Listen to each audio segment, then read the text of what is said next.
एक समय की बात है, एक छोटे से गांव सुंदरपुर में दो दोस्त राजू और रामू रहते थे।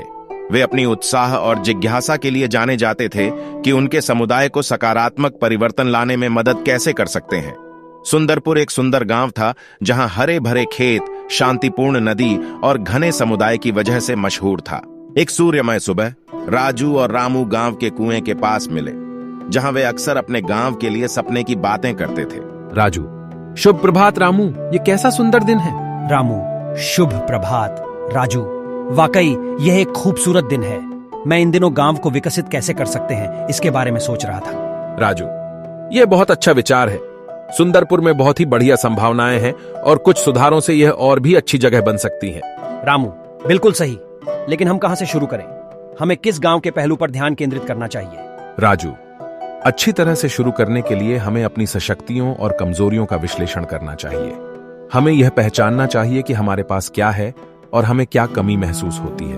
रामू, तुम सही कह रहे हो। सुंदरपुर में उपजाऊ जमीन, एक सुंदर नदी और जीवंत समुदाय है, लेकिन हमें ठीक से इंफ्रास्ट्रक्चर, शिक्षा और स्वास्थ्य सुविधाओं की कमी है। राजू, तुम सही हो। विकास के लिए इंफ्रास्ट्रक्चर विकास महत्वपूर्ण है। हमें लोकल प्रशासन से मिलकर बेहतर सड़कों, बिजली और स्वच्छता प्रणाली की आवश्यकता पर ध्यान केंद्रित करना चाहिए। रामू, उसके साथ ही हमें शिक्षा को सुधारने पर ध्यान देना चाहिए। ज्ञान प्रगति की कुंजी है। हम कार्यशालाओं का आयोजन कर सकते हैं, मेहमान संवादकों को आमंत्रित कर सकते हैं और ग्रामीणों के लिए एक छोटी सी पुस्तकालय भी स्थापित कर सकते हैं।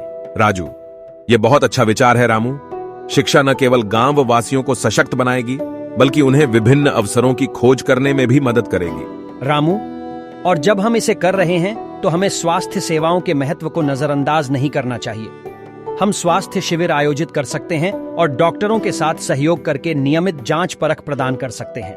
राजू, बिल्कुल। रामू, सकारात्मक स्वास्थ्य ग्रामीणों के लिए अत्यंत महत्वपूर्ण है। ये सभी बुनियादी जरूरतों का ध्यान रखने से हम सुंदरपुर के जीवन की गुणवत्ता को सुधार सकते हैं।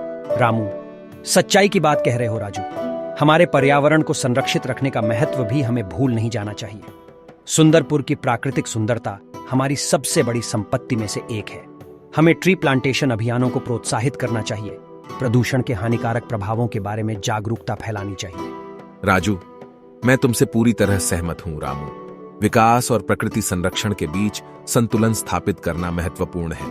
ऐसा करके हम आने वाली पीढ़ी के लोगों के लिए हमारे गांव की सुंदरता को बनाए रख सकते हैं। राजू और रामू अपनी बातचीत जारी रखते हुए उत्साह पूरे गांव में फैलाते गए। लोग उनके उद्देश्य में शामिल होने लगे और उनकी सहायता से सुंदरपुर में सकारात्मक परिवर्तन शुरू हो गए। सभी मिलकर एक समिति बनाई, जो समुदाय के हर ताले तितली से जुड़े लोगों से मिलकर बनाई गई।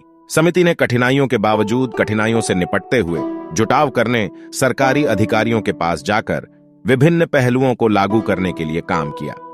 हर दिन बीतते बीतते सुंदरपुर को सकारात्मक परिवर्तन का सामना करना पड़ा। सड़कें सुगम हो गईं, हर घर बिजली की आपूर्ति मिलने लगी और स्वच्छ पेयजल सुलभ हो गया। शिक्षा में समिति की मेहनत भी फलदायी साबित हुई। बच्चे नियमित रूप से स्कूल जाने लगे और गांव की पुस्तकालय का उपयोग करने लगे। स्वास्थ्य शिविरों में लोग जाकर नियमित चेकअप ले रहे थे और स्वास्थ्य जागरूकता फैला रहे थे। पेड़ लगाने और प्राकृतिक संरक्षण के प्रयासों के कारण सुंदरपुर की प्राकृतिक सुंदरता सुरक्षित रही। राजू और रामू अपनी यात्रा के बारे में सोचते हुए और सुंदरपुर के प्रगति को देखते हुए आत्मविश्वास से भरे थे। सुंदरपुर एक आदर्श गांव के रूप में चमक रहा था, जो पड़ोसी समुदायों को प्रेरित कर रहा था। सुंदरपुर का नवजीवन, मित्रता, विकास और आशा की कहानी।